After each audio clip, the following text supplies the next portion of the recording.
ముందున్న కాలికి గర్వం లేదు, వెనుకున్న కాలికి అవమానమూ లేదు.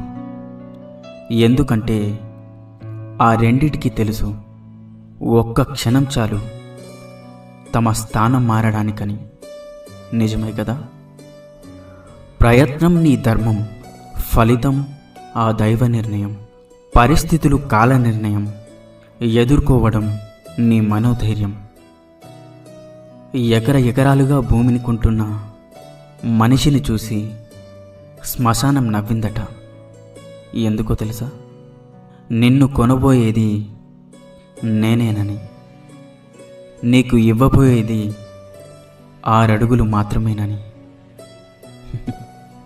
చేసే పని చిన్నదని సిగ్గుపడకు. కోట్లు కూడబెట్టిన ప్రతి ఒక్కరూ మొదట కూటికి లేనివారే అని మరవకు. జీవితాన్ని గొప్పగా ఊహించుకుంటూ బ్రతికేవారి కంటే ఉన్న జీవితాన్ని గొప్పగా మార్చుకునేవారు జీవితంలో ఎప్పుడూ సంతోషంగా ఉంటారు. శరీరం ఎంత చలిస్తే అంత ఆరోగ్యం, మనస్సు ఎంత స్థిరంగా ఉంటే అంత ఆనందం.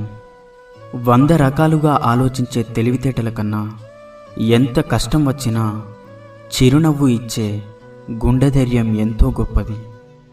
నా అనేవాళ్ళు ఎందరూ ఉన్నా భర్త అనేవాడు భార్యకు భగవంతుడు. నిన్ను మోసం చేసేవాళ్ళు ఎందరు ఉన్నా నీతో నమ్మకంగా ఉండేది మాత్రం నీ భార్య ఒక్కతే. అప్పు అనేది ఇవ్వడం వల్ల డబ్బైనా పోగొట్టుకుంటారు, లేక శత్రువులనైనా సంపాదించుకుంటారు.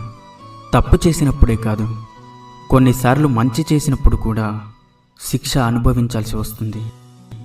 స్నేహితుడనేవాడు ఆనందంగా ఉన్నప్పుడు ఆహ్వానిస్తేనే వెళ్ళాలి, కష్టాల్లో ఉన్నప్పుడు పిలవకపోయినా వెళ్ళాలి.